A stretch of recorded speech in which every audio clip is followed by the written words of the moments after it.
ദൈവത്തിന് സ്തുതി. 4-ാം നൂറ്റാണ്ടിൽ ഈജിപ്തിൽ ജീവിച്ചിരുന്ന ഒരു ക്രൈസ്തവ സന്യാസിയായിരുന്നു ആബാഗത്തോർ. മറ്റു സന്യാസികളാൽ ഏറെ ആദരിക്കപ്പെട്ട അദ്ദേഹത്തോട് ഒരിക്കൽ ഒരു യുവ സന്യാസി ചോദിച്ചു, ഏത് പുണ്യപ്രവൃത്തിയാണ് ഏറ്റവും ബുദ്ധിമുട്ടേറിയത്? പുഞ്ചിരിയോടെ അദ്ദേഹം പറഞ്ഞു, പ്രാർത്ഥന. ദിവസവും മണിക്കൂറുകളോളം നിരന്തരം ദൈവത്തോട് പ്രാർത്ഥിച്ചിരുന്ന ഒരു വ്യക്തിയായിരുന്നു ആബാഗത്തോർ.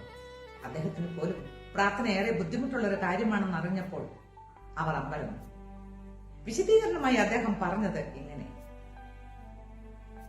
പ്രാർത്ഥിക്കുമ്പോൾ നമ്മുടെ മനസ്സും ഹൃദയവും ദൈവത്തിൽ ഉറച്ചു നിൽക്കുവാനുള്ള ഒരു പോരാട്ടമാണ് നടക്കുന്നത്.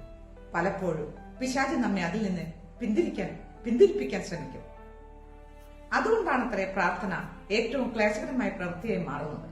ഫിലിപ്പിയർ 4:6-7. ഒന്നിനെക്കുറിച്ചും വിചാരപ്പെടരുത്, എന്നാലോ എപ്പോഴും പ്രാർത്ഥനയാലും അപേക്ഷയാലും സ്തോത്രസ്തുതികളാലും നിങ്ങളുടെ യാചനകളിൽ ദൈവം മുമ്പാകെ അറിയിക്കുക.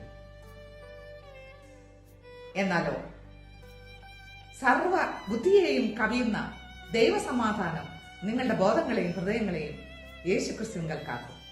2-ാം ലോക മഹായുദ്ധ കാലത്ത് പീഡിപ്പിക്കപ്പെട്ടെങ്കിലും ജീവൻ രക്ഷപ്പെട്ട് കിട്ടിയ ഓസ്ട്രിയൻ സൈക്കാട്രിസ്റ്റ് വിക്ടർ ഫ്രാങ്കൽ അദ്ദേഹം തന്റെ പുസ്തകത്തിൽ എഴുതിയിരിക്കുന്നത് ഇപ്രകാരമാണ്: മനുഷ്യരെ കൂട്ടക്കൊല ചെയ്യുവാനായിട്ട് ഗ്യാസ് ചേമ്പറുകളിൽ നിർത്തുമ്പോഴും തല ഉയർത്തിപ്പിടിച്ചുകൊണ്ട് നിൽക്കുവാൻ അവർക്ക് സാധിച്ചത് പ്രാർത്ഥന മൂലം അവർക്ക് ലഭിച്ച മനസ്സമാധാനം ഒന്നുകൊണ്ട് മാത്രമാണ്.